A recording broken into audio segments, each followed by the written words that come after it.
Toți cei care scuipă astăzi Ucraina și pe Zelenski să se gândească că fără rezistența lor eroică, poate mulți dintre români erau plecați din țară, pe front, sau mai rău, oale și ulcele. Să se gândească că ar trebui, poate, să le facem ucrainenilor statuie.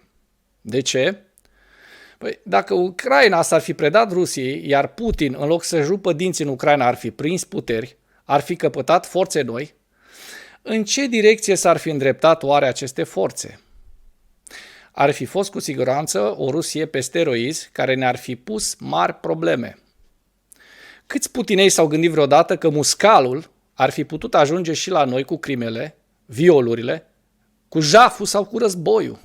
Cum v-ați fi simțit cu rusul în casă, debarasându-vă de electrocasnicele nefolositoare sau mai rău, de nevastă? E greu de crezut?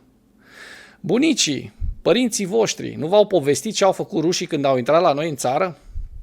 S-au obișnuit greșit muscalii ăștia și ne tot cotropesc. Au făcut-o de 13 ori în ultimele 200 de ani. Ziua 442 a războiului din Ucraina. La Bahmut, rușii au încercat și azi noapte ofensive fără succes. Deși au efectuat mai multe lovituri aeriene în vecinătățile orașului, armata rusă nu și-a atins obiectivele.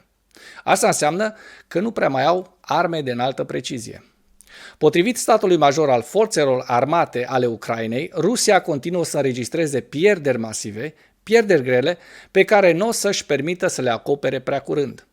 Așa cum vă spuneam ieri, după cea mai mare lovitură ucraineană HIMARS de la începutul invaziei, când s-au prăbușit flancurile rusești cu peste 2 km, pe 10 mai ucrainenii au mai înaintat 1 km, făcând curând posibilă încercuirea grupării Wagner, care a suferit pierderi masive și continuă să se afle în vizorul artileriei ucrainene.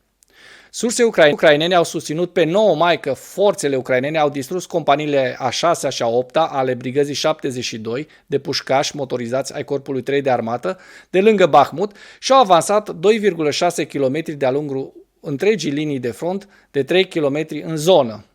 Un proeminent blogger rus a susținut pe 10 mai că forțele ucrainene au încercat să avanseze în continuare în zona de responsabilitate a brigăzii a 4-a de puși motorizate din Republica Populară Donetsk, autoproclamata republică, din zona Bahmut, în urma contraatacurilor ucrainene din 9 mai, dar că formațiunile de nespecificat, compania paramilitară rusă PMC, aia a Gazprom probabil, a împiedicat o descoperire ucraineană.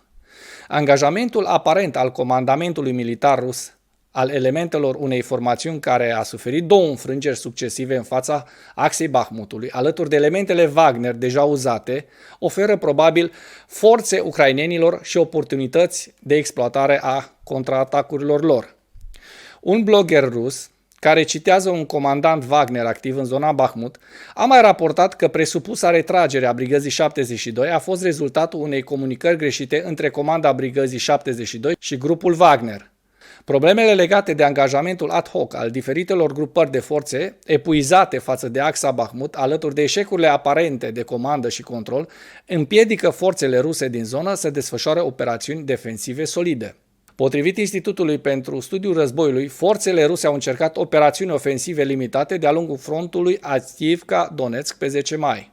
Bloggerii militari ruși au susținut că luptele sunt în desfășurare la nord de Avdiivka și că forțele ruse au efectuat atacuri fără succes în Marinka, 27 km sud-vest de Avdiivka, și în zonele sudice dinspre Avdiivka. Departamentul de apărare al Statelor Unite ale Americii a confirmat pe 9 mai că forțele ucrainene au folosit cu succes sistemul de apărare antirachetă Patriot pentru a doborî pentru prima dată racheta rusă supersonică Kinjal.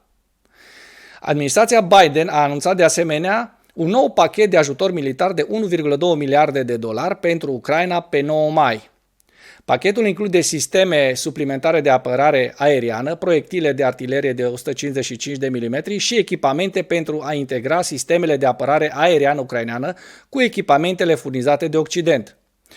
În ceea ce urmează vă prezint un slide cu hărțile oferite de Institutul pentru Studiul Războiului cu schimbările de pe fronturile din Ucraina pe 10 mai.